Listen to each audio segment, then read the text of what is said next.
Hi guys, welcome to the new video. Babu Sherpa, born in Nepal in 1965, became an Himalayan trekking porter at the age of 15. He learned aptitudes as a porter, but undeterred, he worked his way up the ranks. At the age of 23, he got his breakthrough, gaining a place as a climbing Sherpa on the ascent of Kanchenjunga, the first highest peak in the world.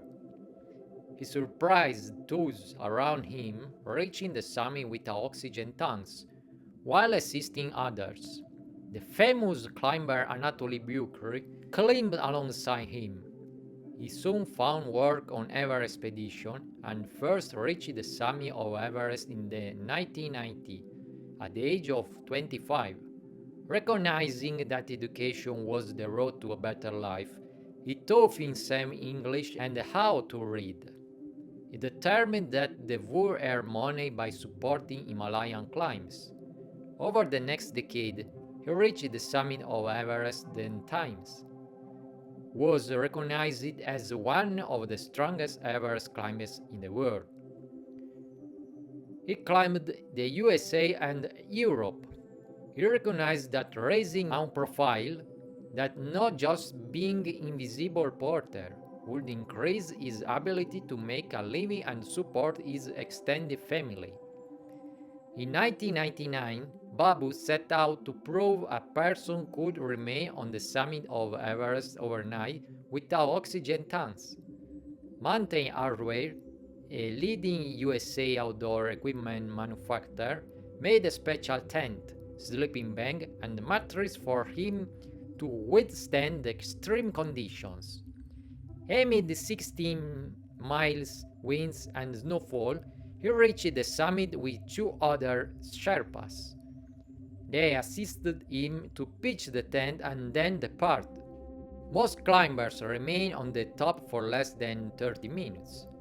But Babu kept busy on the walkie-talkie and sang songs to stay awake throughout the frigid night.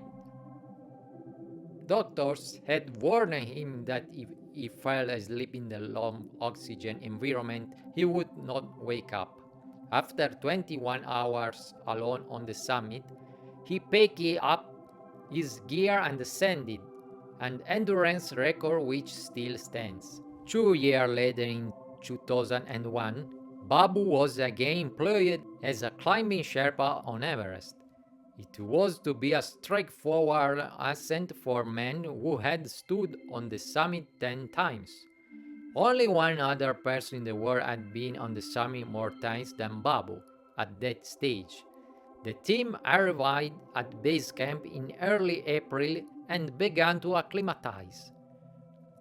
By 19 May, Babu and several teammates were at Camp 2 at 6,400 meters, waiting for a weather window for a summit push.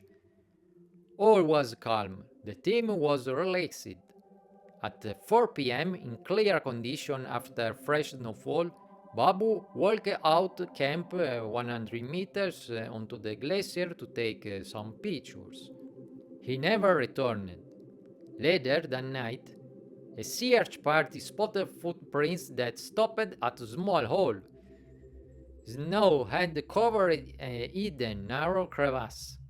Taking exceptional risk in pitch black, Argentinian climber Willy Benegas set up anchors and lowered himself into the sub-zero crevasse. Benegas reported, "The crevasse was no more than a meter in width. I soon ran into a wall of ice blocks, among which I could see Babu's leg. I was terrified. Immediately, I realized he had passed away." At first light the following morning, Benegas lowered himself back down into the crevasse with another Sherpa. They worked to move blocks of ice from the body, while a dozen climbers assisted from the surface.